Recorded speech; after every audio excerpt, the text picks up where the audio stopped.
ভাঙড়ে 2026 বিধানসভা ভোটের আগাম প্রস্তুতি শুরু তৃণমূলের আইএসএফে ভাঙন। 2024 সালের বিধানসভার ভোটকে সামনে রেখে ভাঙড় জুড়ে আগাম প্রস্তুতি শুরু করেছে তৃণমূল কংগ্রেস। ভাঙড় 1 ও 2 নম্বর ব্লকের একের পর এক রাজনৈতিক সভা করে জনসংযোগ বাড়াচ্ছেন ক্যানিং পূর্বের বিধায়ক শওকত মোল্লা। তার দাবি এবার লক্ষাধিক ভোটের ব্যবধানে জয়ী হবে তৃণমূল কংগ্রেস।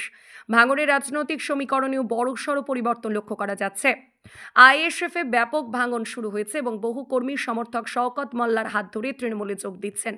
বিশেষ করে ভাঙড় 1 ও 2 নম্বর ব্লকের বিভিন্ন অঞ্চল থেকে শতাধিক আইএসএফ কর্মী তৃণমূলে যোগ দিয়েছেন বলে জানিয়েছেন বিধায়ক শওকত মোল্লা।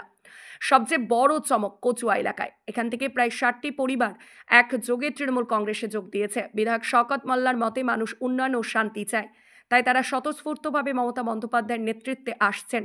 2026 সালের বিধানসভা নির্বাচনকে যুদ্ধের প্রস্তুতির সঙ্গে তুলনা করেছেন শওকত মোল্লা। তার বক্তব্য, যুদ্ধের আগে যেমন মহড়া হয় তেমনি ভোটের আগেও প্রস্তুতি শুরু করতে হয়, তাই এখন থেকে জনসংযোগ বাড়িয়ে আমরা ভোটের ময়দানে নামছি।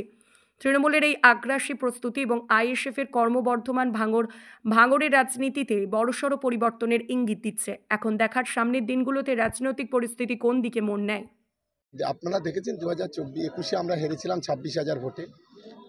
24-এ গিয়ে আমরা 27,000 ভোটে এই ভাঙড় থেকেই জয়লাভ করেছি।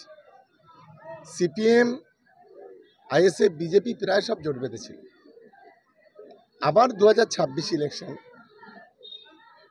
যেখানে দাঁড়িয়ে মিটিং করছি, যেখানে দাঁড়িয়ে উদ্বোধন করছি, এই এলাকায় আমরা 21-এ হেরেছিলাম, কিন্তু 24-এ আমরা ভালো রেজাল্ট করেছি। 26-এ আরও ভালো রেজাল্ট করবো, ফলে লক্ষাধিক ভোটে তৃণমূল কংগ্রেস ভাঙড় থেকে জিতবে, এটাই আমি অন্তত আশা করছি এবং সেটাই হবে।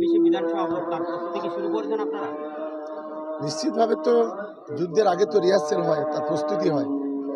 আমরা আমাদের কর্মীদের নিয়ে বা সরকারিভাবে যে আমাদের ডেভেলপমেন্টগুলো, সেগুলো আমরা একটার পর একটা শুরু করছি। সারা বছর আমরা করি, ভোট আসলেও করি, ভোট না আসলেও করি।